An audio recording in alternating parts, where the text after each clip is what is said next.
Hi there. My name is John Stevens. I'm pastor of Zion Lutheran Church in Oregon City, Oregon, and we are part of the ELCA. And welcome to Dollar Store Children's Sermons, where we take a look at the lectionary text, we tie into an item from the Dollar Tree or the junk drawer or the kids' room or the garage. That's how we've been doing it. Thank you for spending a little bit of your week with me in this way. Thank you for your partnership in this ministry. I greatly appreciate it. And thank you. Most importantly, thank you for the love that you are sharing with your kids and your congregation and your families. You, my friend, are rocking it. Thank you. This is for the first Sunday of Christmas. Merry Christmas. We're looking at the gospel lesson. We're looking at the first reading. We could even pull in gospel second reading, and we could even pull in the first reading. And looking at Jesus growing. Jesus grew, and Mary treasured all these things in their hearts. This text is what I was like referring to as teenage Jesus, because you can't read tone, and I read the tone like a teenager. Didn't you know that I would have been in my Father's house? That's how I hear it. But I also, the sense where Jesus was the age.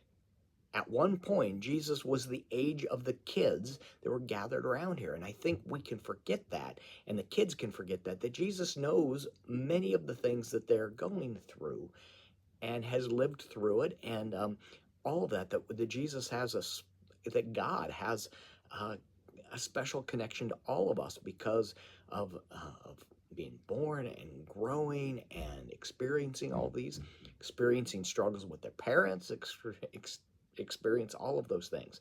So in that growth, and I like that. In here we've got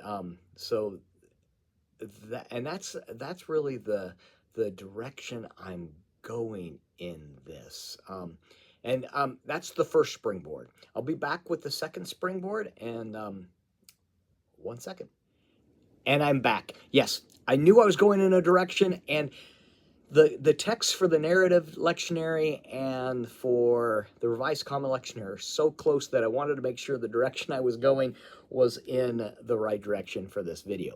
So the Colossians text talks about clothing ourselves with love and forgiveness and those gifts that we've been given. And so we're moving into this place where we've been given gifts for Christmas. And so what are other gifts that we have? And one of them is the gift of love and forgiving one another, and how those things are things that we do not outgrow. So this is that we've got Jesus that's growing. We've got and Jesus experiences many of the things that we do in development and all of those things. And then I thought about having a piece of clothing that we've outgrown. Now, to move it away from any possible way of shaming, because I don't want to get this into body shaming or anything like that, use the extreme, a baby sock. A baby sock, and you can have that baby sock and you say, so I've brought something with me I've outgrown, and it's a baby sock. And we're like, we hear that we're supposed to clothe ourselves, and I have a problem because I can't clothe myself with this baby sock. And then the springboard is, well, actually, we're asked to clothe ourselves with love and forgiveness, and those are things that we never outgrow, that we learn to grow into as we love one another, as we forgive each other, as we forgive our neighbors, as we forgive our family. These are things that we are constantly trying to grow into. And so that's the springboard in there, looking at a baby sock, something that maybe you have a favorite, maybe you have a onesie that one of your kids used to wear. And you go, oh, I have this, and it reminds me, maybe you have a baby memory box that's got one of their first little booties in there or something like that. And that gives you the springboard for growing in love and forgiveness, and how we are called to love one another, and how sometimes that can be hard to do, and that we definitely need God's help to grow into how do we love one another. And that's a gift that is given to us.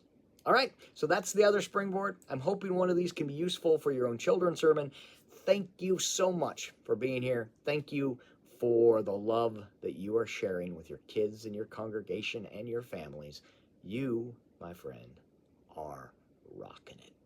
Peace. We'll see you next week.